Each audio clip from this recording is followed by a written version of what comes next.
And well, hey, good evening. I am your host, Noel Clubb, here on the Clubb Tracks TV show. And welcome to Spanish Sports World Network on Zingo TV, channel 250, folks. So, of course, please remember to download the Zingo TV app from the iOS and Android app stores, as the app is absolutely free. And while you download, please make sure to rate and leave us a comment because we always want to hear from you folks. We sure do.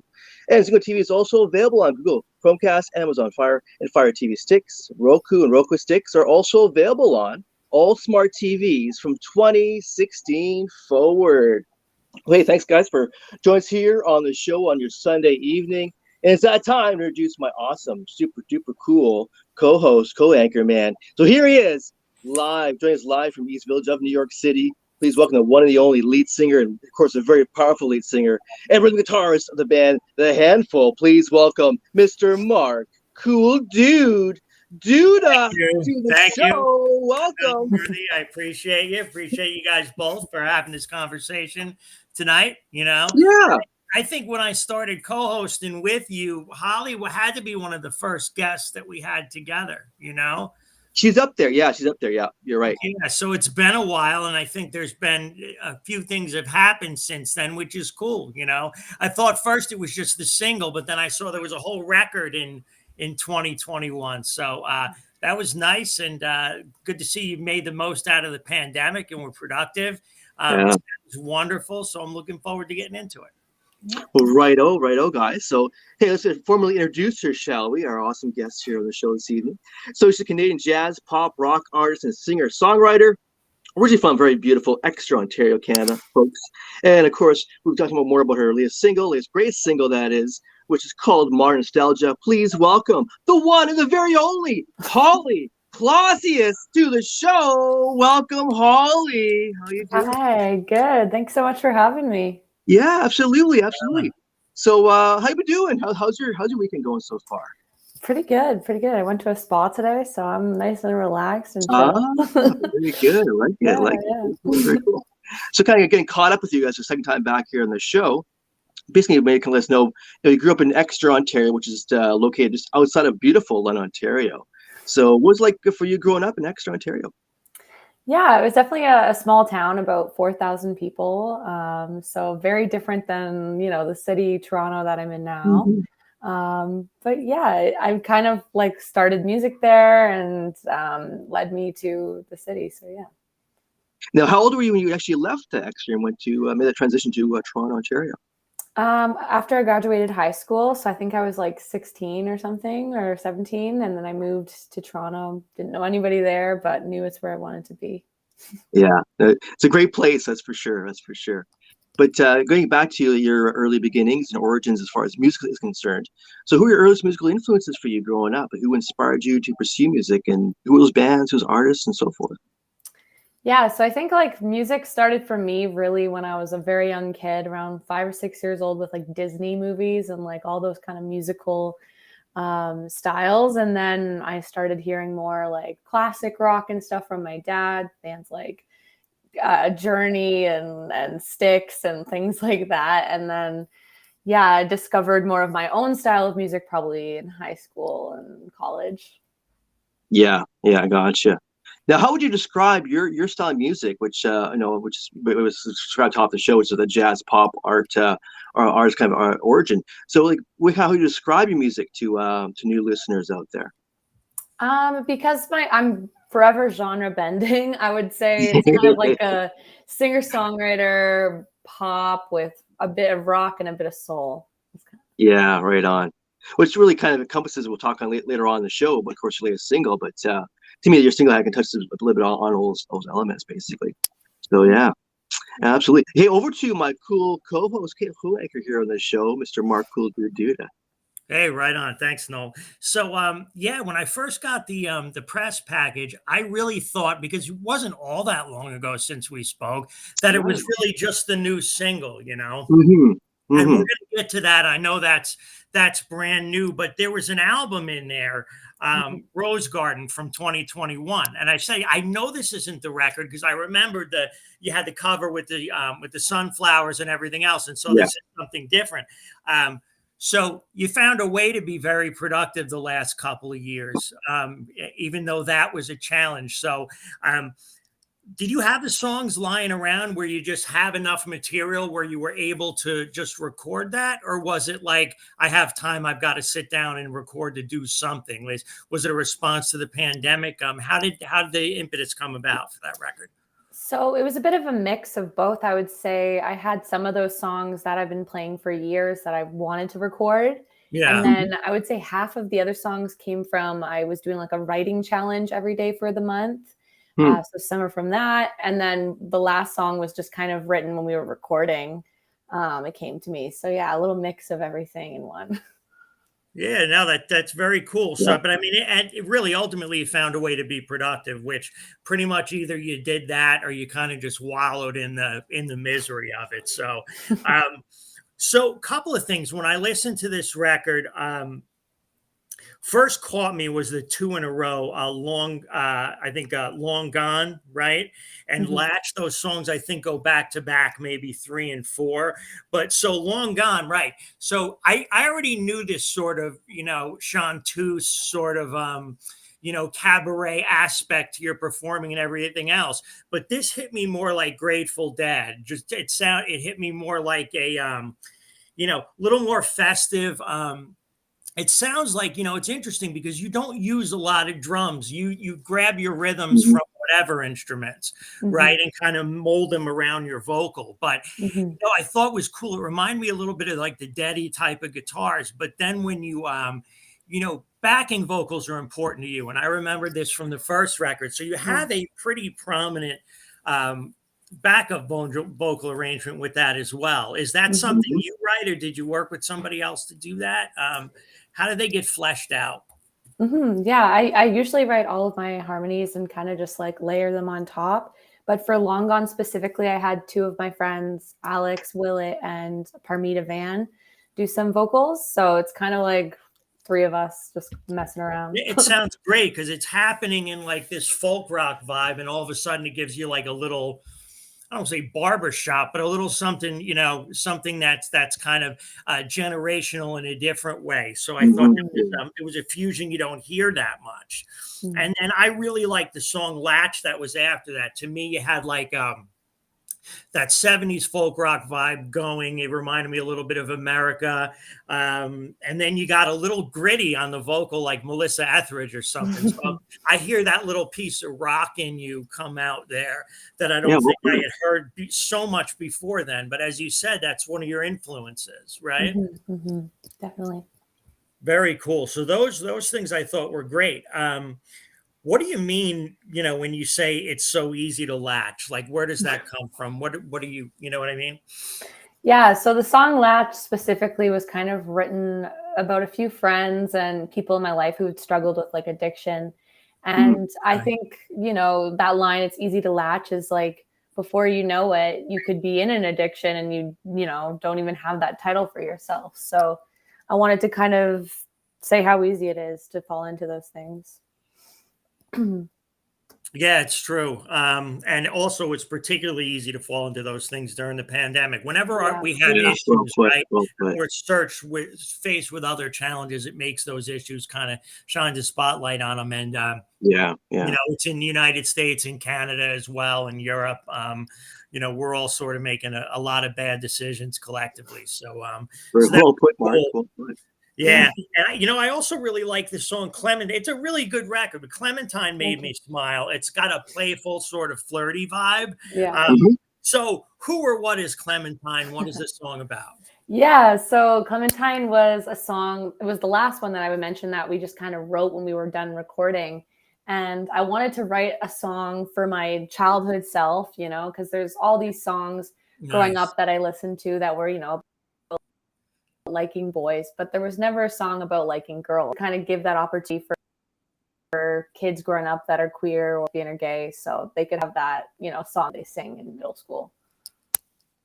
Yeah, I mean, there are songs, with songs that are coming out now with the message, kind of make things a little a lot more tolerable for kids growing up in the way society's adapted to that sort of things. And so you don't get a lot of songs necessarily like that, because I don't know how acceptable it was, en masse until the last few years. I do think we've come pretty far as a species that way.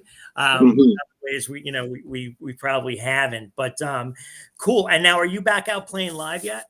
Yeah, I am. I've been back for a little bit now, and this summer's kind of crazy, but I'm actually going to New York in a week or so. So oh, nice. exciting. What are you doing in New York? I think it's Indie Week, so I'm going with a group of 10 other girls who are musicians, and just there for a few days, trying to do some open mics, some conferences. Nice. Awesome. Well, good luck with it. I definitely think that people love your sound in New York, Thank you. And it's your sound, right? It's not sort of a lot of people are trying to take that sort of vocal affect type of thing that, and I see that plugged in a lot of places where it doesn't sound as natural. So I just think the way you kind of grew up singing, you always sort of had, it seems, those influences, right? So it's not like a phony affect. Let me sound like that because Nora sounded like that, or somebody else. So they'll appreciate that genuine nature of what you do, for sure. So that's great. I hope you have a great trip. Yeah. And so when you play, is it just an acoustic thing where you're going to do like open mics? I know it's easier to do. You don't want to cart a band around. It's expensive, everything else. So playing out now in the foreseeable future, are you going to be doing full band gigs at all? Or are you just doing the singer-songwriter gigs? Is it a mix? Yeah, it depends on the gig, but I definitely have been starting to build a band that is backing me for like bigger shows. Well, good stuff. It's very challenging. Trying duos, trios. To have a band that is rehearsed and ready to play at all times is a phenomenal amount of work, especially if you have a day job or anything else you do. That's something that I struggle with a lot, because, I've got kids, I work, I make my own records. It's like, damn, when I find the time to play, a lot of times it's like, I just show up with my guitar because that's when I'm able to do it, but it is a totally different thing and rewarding having the band behind you. And again, the way you approach band music is a little bit unique because I don't know. I think everything, the arrangements for you is just designed to sort of showcase and lift up your voice, which is a good thing, right? So you're not relying on a particular beat or a particular riff or anything like that. It's more about showcasing what you do vocally. So that's great. I could see it playing either way. So I think that's terrific. I didn't even know it was Indie Week. See, you reach an age where you don't even care about it anymore. But I mean, it's such a big market too, where you're at, man. Being in New York, I mean, unbelievable. You forget. That's what's going on. You forget. But the one good thing about New York is there's usually a place for everybody. It may not be a prominent scene, but there's a place for everybody. And so we still have that downtown scene we had when CB's was thriving. And, there's a blues scene and a jazz scene. They just change over time, Is that like where you play out mostly? Is there like a scene for kind of like, where do you plug yourself in? To folk, to jazz, to what type of gigs you like to do, what places you like to play? I think that's the really interesting thing about Toronto is those genres and stuff have really melted together. I think there's a jazz scene for sure. That's a little more separate, but I think in terms of it's all like a rock act and then folk, so it's kind of cool. Oh, that's awesome. That's awesome. It kind of mimics what we see in the festivals, right? Noel, I mean, we talk about that from some time to time. It used to just be like, this is the classic rock festival or whatever else. And now at the more popular festivals, there's always multiple genres, countries represented. I think that's neat, Yeah, very true. Very true. Yeah, cool. I should ask Mark, but CBGBs, is anything actually fulfilled that void that CBGB's left the city? Sort of. I mean, I guess Bowery Electric is down there, so it's on that part of the Bowery where CB's was. And, I'm fortunate enough to be old enough that I played CB's a whole bunch of times, and it's everything you heard it was and a million times more, but Bowery Electric was the place that reopened. There's a John Varvatos, like an upscale clothing store where Yeah, CB's right. actually was, Yeah. which is funny. But a couple of blocks away, it'll cost you $500 for a jacket in John Varvatos that looks like something a punk we used to get, So Yeah. anyway, but Bowery Electric is down there. It's operating. It gets most of the rock acts, and if we're doing like a tribute to Joey Ramone, or there's a tribute to Richard Hell or Johnny Thunders, all that shit goes down at the Bowery Electric. So I would say that's plugged itself in the most. I believe that's partially owned by one of the cats from Degeneration. I forget who it is. He's also a singer-songwriter. But I digress. No, yeah. I would say that would be the spot. But that's also a diverse spot, too, because you could go down at the Bowery Electric, and on a given night, there might be power pop, or there might be rap, or there might be hard rock. We do see these bills that that we were just talking about happen, where there's sort of intra-genre bills, whether it's not, there's tons of indie label showcases, and whatever cats are on the label show up, and they don't always sound the same, so there's shit that's going on down there. But that's where the rock and roll is. The rock and roll is still downtown. It's still in the East Village, Lower East Side. Yeah. There you go, folks. Yeah, check out the indie festival going on in New York coming up. Holly Clausius. Yeah. Right awesome. on. Back to you, brother. Right on, man. Yeah, so you guys should go touch on your cursive single, Modern Nostalgia, and how it all came together, and kind of fill us all in as it all started, and give us a story. Here we go. Yeah, so Modern Nostalgia was written in November 21. I went to LA for the first time and lived there for the month. And it was my first show, and I remember someone else was on the bill named Lazaro, who really inspired me. His songwriting was playful and honest, like kind of how I write. So I went up to him, and we kind of arranged a day in a studio. And within like 2 hours, we had this song written. Never talked to him really before, but it was a really great collaboration. And we both had never really worked in this genre, so it was very fun for us. Yeah, no kidding, right? Very cool, very cool. So maybe walk us through too the video of Modern Nostalgia. Yeah. Are you part of the process? Are you part of the creative process as well? Or is it up to someone else's hands? Like, how does it all work for you? Oh, definitely. Because I went to film school, so my main is working, directing all my videos and producing them. So my partner is also a cinematographer, so we kind of have this duo for the past 4 or 5 videos. We've really worked together on creating the vision. So this last one was done on the 1950s lens to kind of echo the crooner, jazz, rock kind of style we're going for.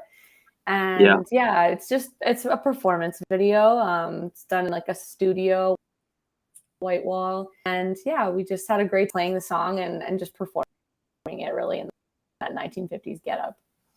Yeah, which I love that. I love that theme you had. That was quite nice. Well done. And of course, the song was very fitting, being a very, very jazz oriented song. And, I love the kind of the Adele, Nora Jones kind of feel to it as well. It was kind of a bit of a appeal for me. I was like, oh wow, that's very catchy, very hooky. I love that kind of thing. Guitars are up in the mix too, so I love like the accents and sort of the mellow swing it has. It gives it a little bit of an attitude. Right on.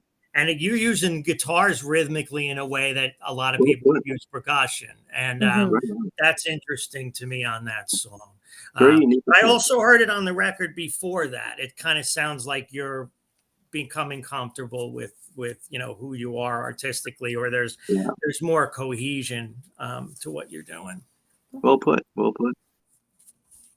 Do you agree? Holly? Yeah. I think I'm finding sound, and I mean, we'll talk about the next project too eventually, but I'm hoping to kind of add that more in the future too. Yeah, right on.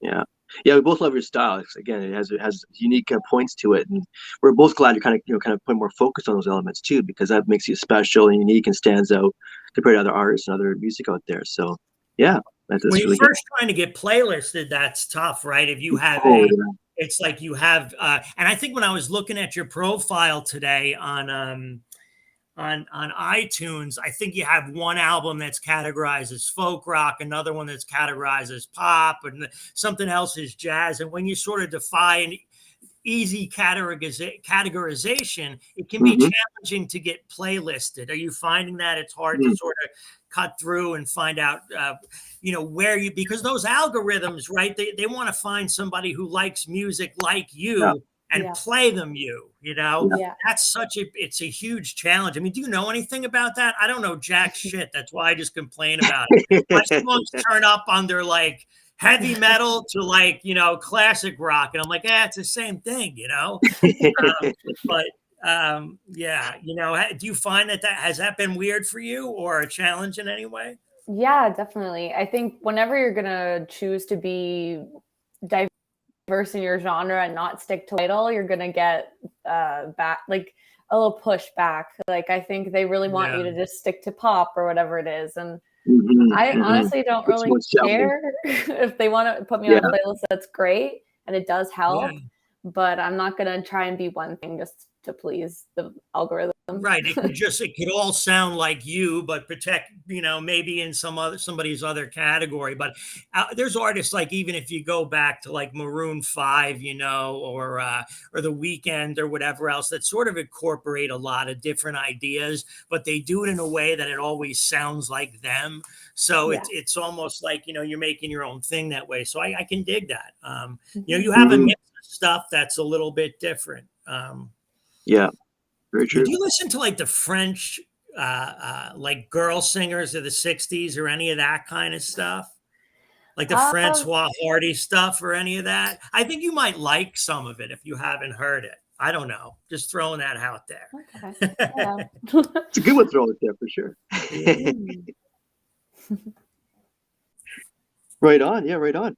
Well, I was going to touch on too a little bit more about being a young artist and coming out of Toronto and coming out of Canada. Like, what's your trials and tribulations like? As far as like what you had to go through and kind of build a name out there. What's it like for you as this journey as an artist out of Canada?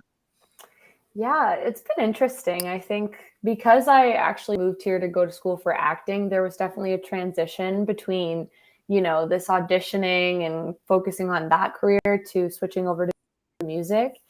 And when I did commit, it was a lot of, open mics till 3 a.m. and like playing all these bars and trying to just meet people who were like me. And, once you found that crowd, just trying to just keep growing and building and playing more venues. So I'm still, I'm on my 3rd year of doing this full time. And it's been, there's been ups and downs, but it's been worth it, I think, in the long run. So we could, just in the meantime, being like, what would be your best bit of advice to a young artist, a young female artist for that matter, trying to get their name out there? Like, what's some of the best advice you can pass on? I think my best advice would be like, try to do as much as you can, but also make sure that you're looking out for yourself when it comes to like burnout and all that stuff. Because I think at the very beginning, I went so hard because, I was freaking out. I didn't have another way to make money. I almost had carpal tunnel. My hands were hurting so much and my voice was like constantly dehydrated. And so I think make sure you look out for yourself, that you kind of fall back on and really trust, because it can be very lonely if you are solo. Yeah, no, I hear you. Yeah, I hear you. Absolutely. You got to keep like the marathon mentality to it also, because we all have gigs that we promote for 6 weeks and, 10 people show up, right? And then nights you say, what the fuck am I doing this for?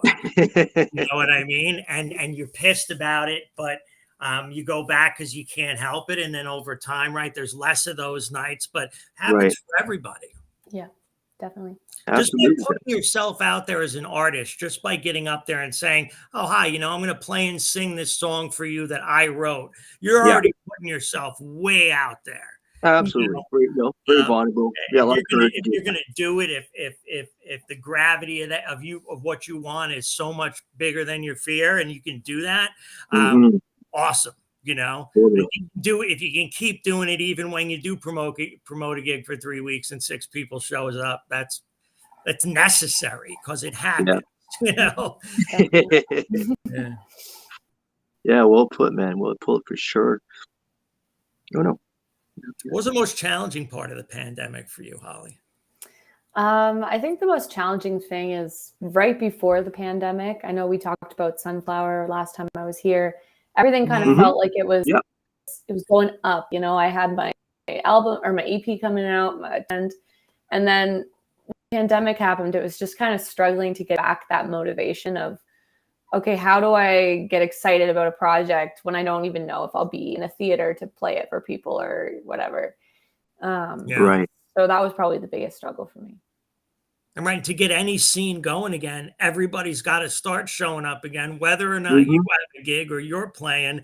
It's like there's been a little bit of that too, where like I feel like the skids are just getting greased now for people to really start trying to go out again, you know? Yeah. Everybody talks, you know how it is, you know, everybody, you go to see these 5 people, but really you might be playing there next week and you get that sense of community together. And I felt like in New York, we lost a lot of that. I think it's going to take a while to get that momentum back, or that sense of sort of community and loyalty to one another to kind of keep folks in the arts going. Man, that took a hit. So, yeah. I think in time we'll get it back. It probably happened in Toronto too, you know. I mean, it's happening, but you're right. It's just not at full capacity as far as what it was before the pandemic, obviously not. But it is going to be a nice comeback overall. It's been a nice comeback. What I'm seeing. Yeah, I hope so. I'm seeing a lot of major tours booked, and so I'm hoping that's something that'll get people back in. You know, maybe like a month and a half ago, I saw my first arena show in a long time. It was a sellout. It was fucking Judas Priest. Awesome. Yes, Judas Priest, wasn't it? Yeah. I sold 20,000 tickets and played the arena. So huge. People come out for they're on your 50th anniversary or 40th anniversary tour or some shit like that. You know, I'm looking around like, look at us all us old guys. Awesome. We're still here and we're all, you know, throwing horns and headbanging and of course. You know, don't tell my wife you saw me here, like the whole thing, you know. It's awesome to get back into it, no doubt. Absolutely. What shows are you guys looking forward to, Holly? Anything coming around that you're looking forward to seeing? I don't have any tickets for anything yet, but I did see Lady Gaga's coming to Toronto for pretty decent prices. So wow, yeah, she gets paid, so that'd be the issue. Yeah, that's a big ticket. Yeah, no kidding, eh? What about the handful? The handful go back on the road again soon?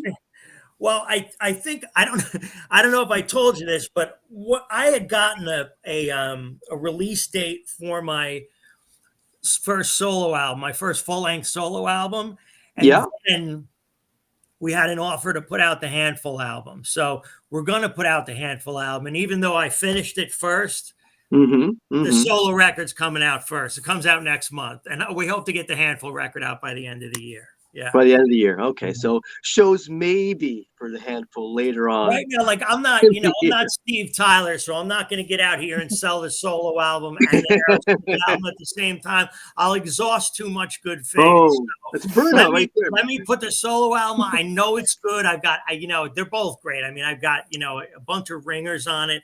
Let me put that out and have it out for 6 months, and then we'll put the next one out. So yeah, finally, you know. Exactly. And like for me, like I have so many songs lying around. Like I think the first time I talked to you about this, Holly, you like to crowd test songs too, right? You like to, and you know, you write stuff, you like to crowd test it before different crowds, different nights.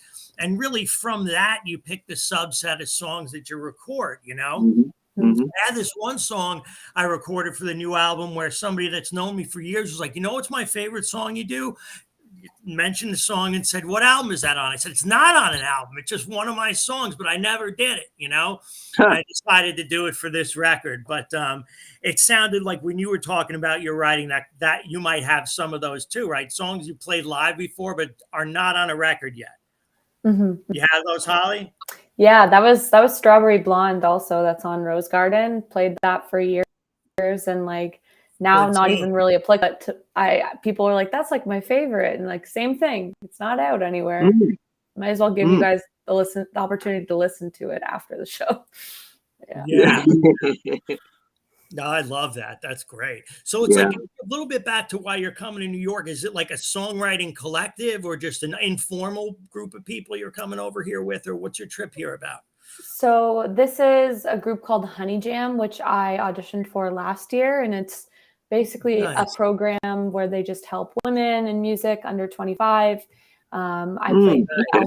Elma combo in Toronto with them. Mm. And yeah, we just kind of get opportunities. So they're paying for our flights, our hotel, and yeah. You self-empowering, empower one another. That's awesome. Love Yeah. it. Yeah, no Love it. kidding. It's all about folks. Yeah, exactly. So you have any plans for releasing another single after this one? You have any plans the next little while? Actually, yesterday had my first meeting with my producer, next EP in the works. So we're going to start recording this week. And it's really exciting because I've kind of been, since October, not really, recording or writing much, but it's starting again. So I'm excited about that. So, I mean, Rose Garden was like a full-length album, Yes. and so Yeah. you're thinking an EP next, like 5-6 tunes? What? Yeah, 5 tunes. I feel like the full length I love doing it, but it did take the whole year to put it together, and one smaller project. Some more time and expense, I imagine, eh? Yeah, and we can I spend know more I put time out on an it. EP. I put out an EP in between albums, and it still took me just as long. But I think I think artists are less beholden, it seems to me, to the album format. I'm still kind of beholden to it just because I'm ancient, but like I always like that idea of the way that songs flow together. And I put out records that I think are meant to be a single, experienced at a single time, if they can be. Is that kind of your thing, or are you looking for more of the singles? What type of listening experience do you like? I agree. I think albums like full length, and I mean, it's what I grew up on too, listening, and all of they also have that mentality of telling a story or a theme throughout the whole album. So yes, if I could do that for every project, I would. But we are kind of in this like singles now for some reason, so I'm trying to give them a little of what they want and what I please everybody. Yeah. No, I hear you. That's cool. Yeah. I think it's like the fact that folks are less. One good thing about that singles mentality is that, bands that kind of pivot between styles or just kind of want to try something out. You can kind of dip your toe in the tub and put out a single with a little bit of a different sound, see if anybody bites, before you go in and record an album. Because I know, like, if I make a record and I don't sell it and it bombs, it's going to take me years to make another one if I ever get to, So, it makes me overly cautious sometimes. And I kind of like the idea of taking some more chances, but maybe do it with singles, it's interesting. Yeah, exactly. Yep. I love the albums. That's my thing. The albums for sure. I know. Who's touring by you? Know that I think I got Iron Maiden tickets. I go see all the old metal bands and the classic rock bands and whoever. But anybody else up by you selling tours? Noel, anything you're going to see this summer? Right now, nothing really planned. I was kind of scouting things out, but actually, been so busy with the boxing world these days. Yeah. It's been my takes up most of my time, especially right now. I would love to write a song that would be like somebody's ring walk song, Is there awesome. What do you want? Do you want the wedding song, the ring walk song, the song of the summer? If you could have like a big hit with a certain vibe, what would yours be? Has to have some power behind it. That's my take. That's my thing. Yeah. Got some power, a little funk in there, a little soul in there, but powerful, my friend. And hey, why not throw a slide guitar in between, kind of behind as a back layer? Why not? You got that produced already. It's over my head. Yes, it's my next new single right there, folks. Yeah, right on. Yeah. Anyway, that's my thing. But yeah, if you have like a walk-up music or a walk-up music, that'd be perfect. You'd be the man to talk to with the band to set me up with, for sure, with a handful behind you. That'd be quite powerful, explosive song. Yeah, absolutely. Yeah, I'm looking forward to seeing what happens with both things. But first things first, I have to let the Bodega Flowers is the name of the album. I have to let That's right. Next month, and then I'll come on and monopolize a whole show about it. So we don't have to get into it here, but yeah, it's like it's good to see people putting things out. I hadn't put out a band album since 2015. So we haven't put out a handful album in 7 years, you know, and I hadn't released a solo album in 5 years. I had really gotten into working with so many different people and so many different projects that, you know, they say like stop starting things and start finishing something, you know. It's like, oh no, not that. I kind of had to be beaten over the head by myself and my collaborators, like, Mark, can we get something out here? And you realize, oh shit, you know. Yeah, you're still sitting on it. 5 years, and I felt like I was everywhere at once, but I didn't put out any records, you know. I totally understand that completely. It's weird. Completely understand that for sure. So, Holly, do you have any kind of dream collaborations that you'd like to kind of announce here on the show? Yeah. That'd be cool. I mean, I have this wall of behind me here with a lot of people I'd love to work with, like Florence and the Machine, Feist, Stevie Nicks would be amazing. Yeah. Of course, Stevie Nicks is because for being Canadian. That's pretty cool. Yeah. Oh, right on, right on. And then, so we're talking about the single. So you mentioned the single be possibly out the next month or so. You're saying from earlier? We're just starting to record, so probably not until later in the summer, I would say. Okay. A couple singles, and then the whole thing out in the fall, probably. Oh, gotcha. So the fall, looking at the fall again. Mm-hmm. So yeah, watch out, folks. The fall, because next Holly Clausius' next single out in the fall. So yeah, let's move on to some Clubb Tracks questions. Me and Mark can maybe fire off back and forth here. It might be a interesting idea. Mark's up for it.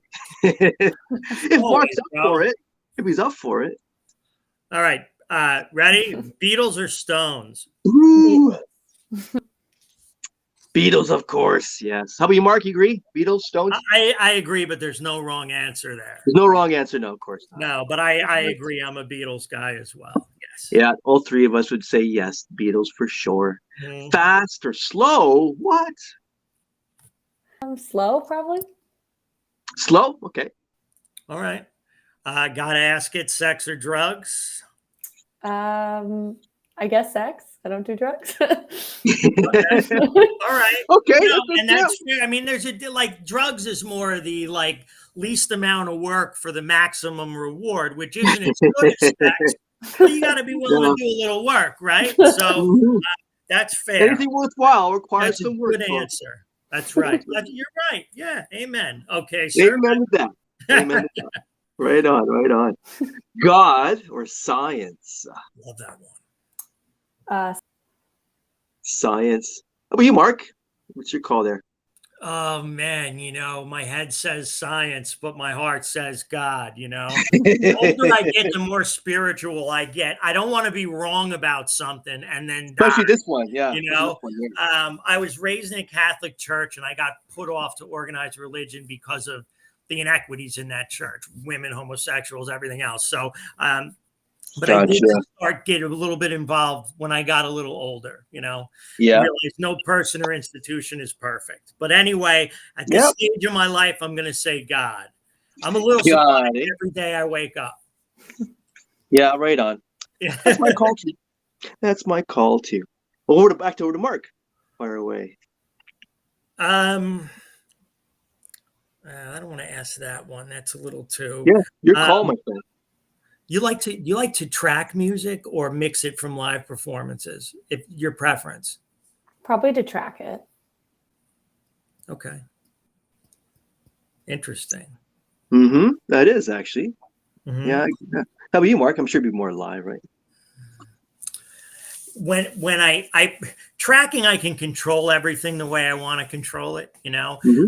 Actually, the last album was interesting because I had the rhythm section play it at once, track it together. So the drums and bass was a single performance between Tommy and Kaz.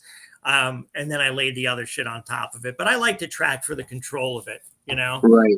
Gotcha. Sometimes you can capture something live that's really groovy, but if you want to do anything different with it, you can't, So it's makes sense. That makes sense. Makes sense to me. That's a for sure. Well, next one up, who was the last greatest rock band? Who was it?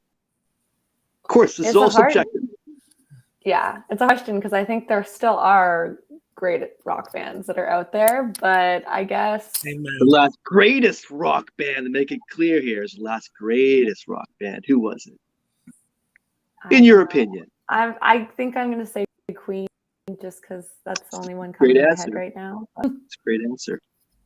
Great answer. How about you, Mark? Who would be your Can never go wrong with greatest? Queen, but the last greatest rock band? Oh, I mean, I still think there are great rock bands out there like Judas Priest and Iron Maiden, Absolutely. Danzig, all these bands. But, maybe the last greatest one from America, probably Guns N' Roses. Is that right? Cool. That's it. That's interesting. For me, I'd say mine would probably be Foo Fighters. There you go. Right on. Yeah. But again, it's no wrong, no right answer this one. Yeah.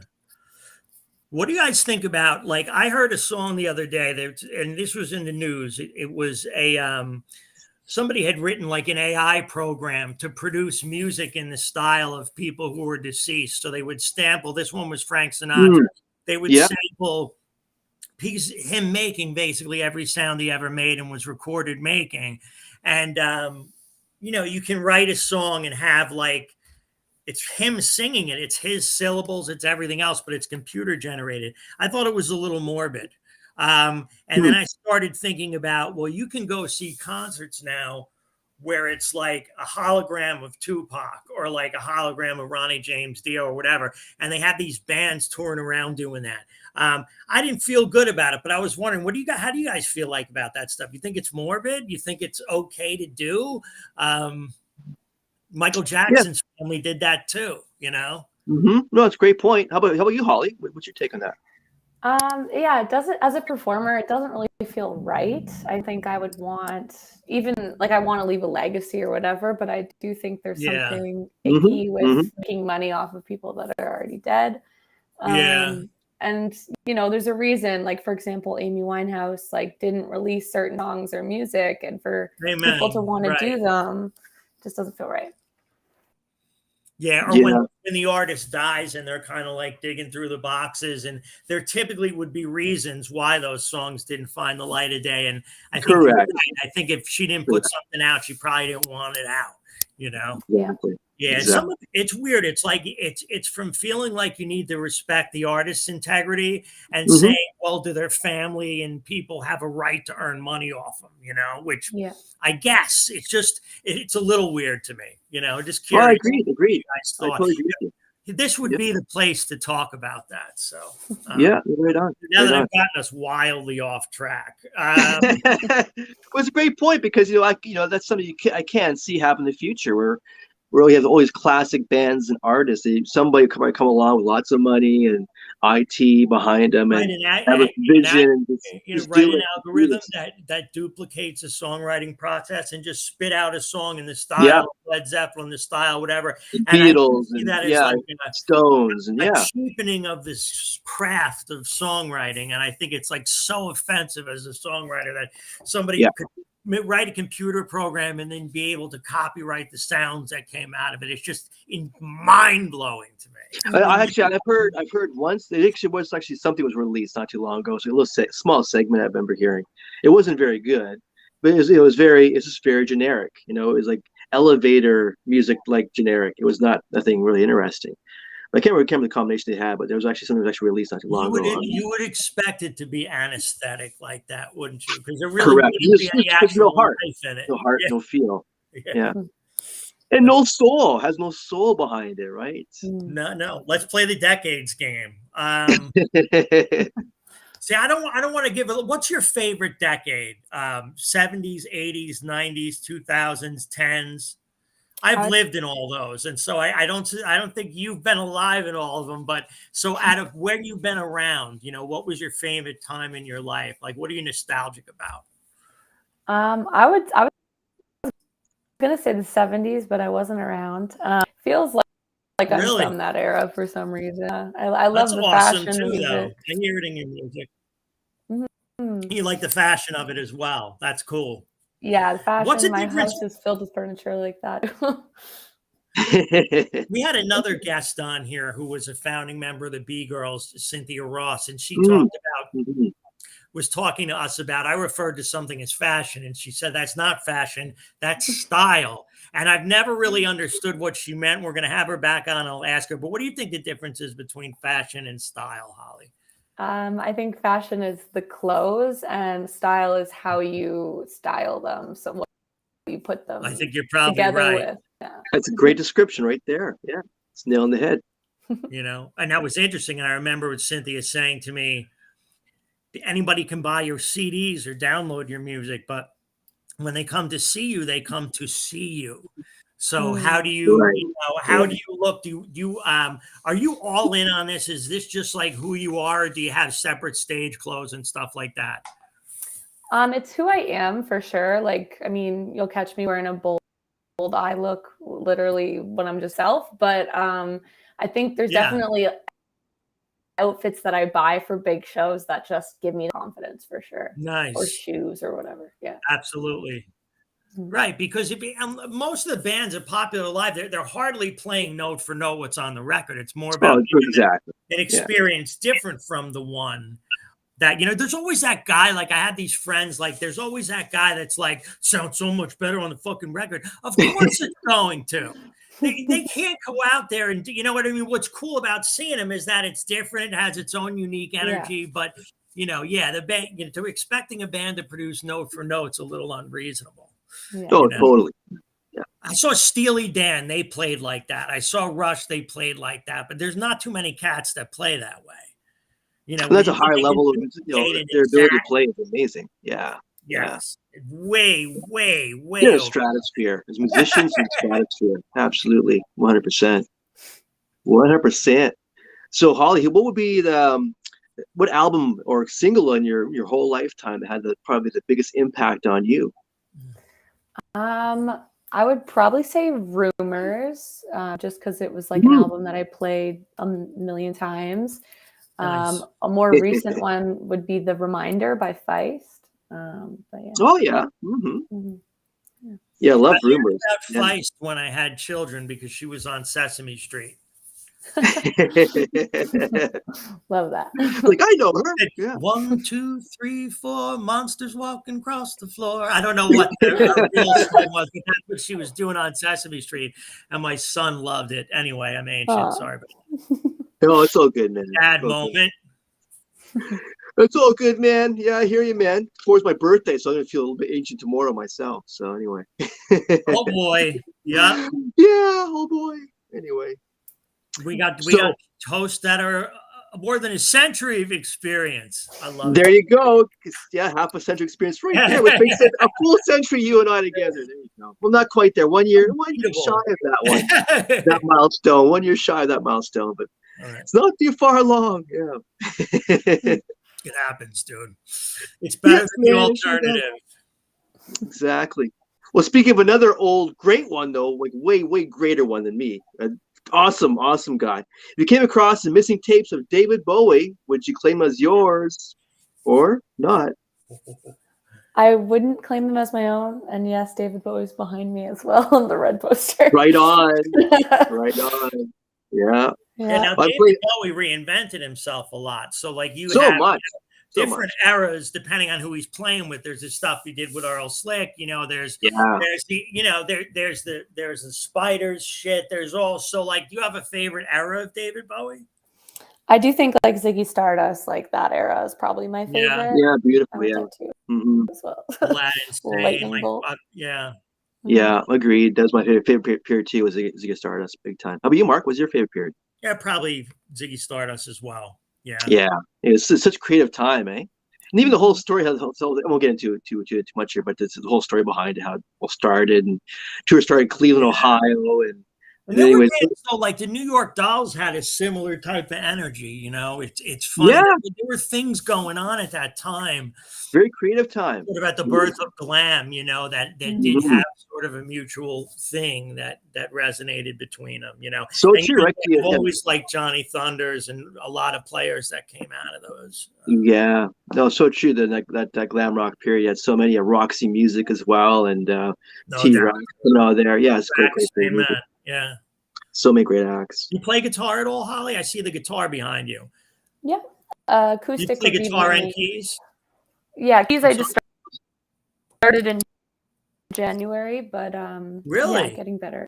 Yeah. So you're typically when you compose your pieces, you're typically composing a vocal piece and then you arrange around it. Is that kind of how you write? I write on guitar, so chords first and then You write the do? lyrics. Yeah. All right, nice. That's cool. Do you ever think about doing like acoustic versions of any of your songs? Like sometimes I think that's cool because it's the way the song sounds when I write it. But no one ever hears it that way on the regular record, you know? Yeah, yeah. You ever think about doing acoustic versions of some of your songs, or potentially are there songs that you might want to re-record in a different type of arrangement that you have? Maybe I think Sunflower was pretty acoustic for me, but I definitely would love to take more poppy ones and make them acoustic eventually too. Love it. Love it. Empower yourself to play a bunch of acoustic sets, you know, where people want it to sound that way. And, you know, you just have to, the logistics obviously are so much easier as a musician, you know? Yeah. All right, my brother, we're down to like the last minute and 30 seconds. Yeah. I could talk to you guys all night, but thank you so much for making my night. Absolutely. Awesome. Great time. Yeah. And thank you, Holly, and thank you, Mark, as well. So before we leave, so Holly, where can people check more on you on social media? Yeah, you can find all my stuff at Holly Clausius on all music platforms, socials. I'll be playing at the Horseshoe Tavern on July 5th also, if you want to see a live show. Yeah, thanks for having me. Absolutely. Real pleasure. And of course, keep in touch. We'll bring you back on the show again real soon again. You have like more material I want to talk about. Come on by and coming back, eh? Probably have another record 6 months from now. You know? Exactly right. Stay productive. You know, that's awesome. Absolutely. Well, remember, folks, check out Holly Clausius coming out of New York and of course the indie festivals. Check her out and check her out online because she's got some great stuff. And of course, Nostalgia, great single, eh? So remember, folks, check out Zingo TV for all the news. Watch it, hear it, read it, download it, live it. Thank you, everyone. We'll see you again real soon. Take care. All the best. Thank you.